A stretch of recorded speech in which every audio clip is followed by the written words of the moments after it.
Action. Okay, this is Sheryl Aronson from Agenda Magazine. I am with the star of the evening, Kiki Ebsen. Kiki, that show is fabulous. I've seen it maybe 6 times. You really have done something so different. It's so much more theatrical. Yeah. Congratulations. Talk about how you stretch this show out.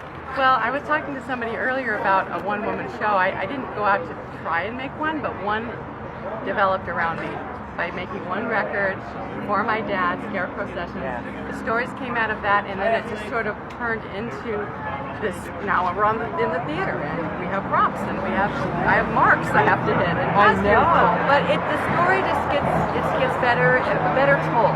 The story is there, but just how do you tell it in a way that's real, that makes sense, and that it heals people that hears it going forward? You know what I mean? I wanted to do something honest, but that wasn't like, I wanted to be positive. And my father and I disconnected, and then we reconnected, and we were both artists, and I continue to create art in memory of my dad and for me and for people, to just be inspired. So I don't know, it's been a great ride.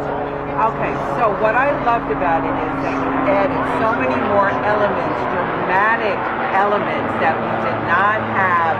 It was like it started off like a concert, and then it has now gone to this. So how did you add that in? I talked to your director, and so it was an uncovering. Like I said, we've been working on the show for 4 years, so we've done it as a cabaret show. That's how it started, and as we did each show, I wanted to tell a little more. I was ready. It wasn't, it's kind of like, if you're going to pull the scab off, sometimes it's easier to do it in little pieces.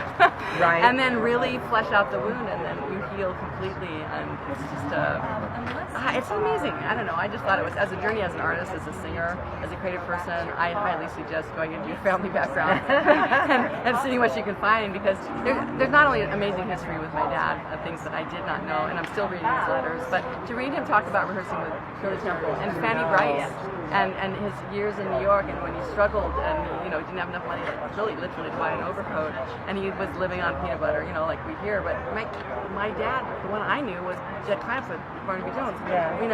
Very well to do. Like I said, we were living the life of privilege. So what? You lived in this little flat in New York City? It didn't make sense. But when I read his letters, saw the pictures, and really got into his history, I went, yeah, you're a real person too. And then you've added in, tell everybody some of the songs you've added in, because you added in maybe 2 other songs. We added in Lucky Star, which is a beautiful song, actually from one of the movies that was in Broadway Melody, I think of 1938.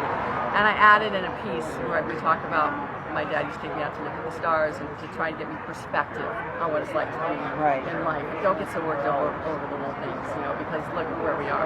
And then I added one of my songs. That's right. The Beauty Inside, one of my songs, because that song was written about my family, my entire family, and the idea that sometimes in families they want you to look and act a certain way or be perfect or be in their image, and you're not in their image, you're your image. And so The Beauty Inside is really about finding my voice and paying homage to my sisters. I had a couple sisters who struggled, and so a couple family members, and we all did. We all find our peace one way or another. So tell the audience out there who's going to come and see you, what is so special about your show? Everything. Yes, it is. Very there's wonderful musicians playing great old standards. I'm singing, I'm playing the piano. It's a beautiful set. It's funny. There's really funny stories that I tell about the family, and I just think you'll love the story. The story really weaves you up, it takes you up and down, and eventually to this place that everybody can relate to who's lost somebody. That you think just because they're gone means you can't connect with them. You can connect with them every single day. I connect with my parents every single day. So, and they're there. So. Okay, thank you so much. Yay, Kiki.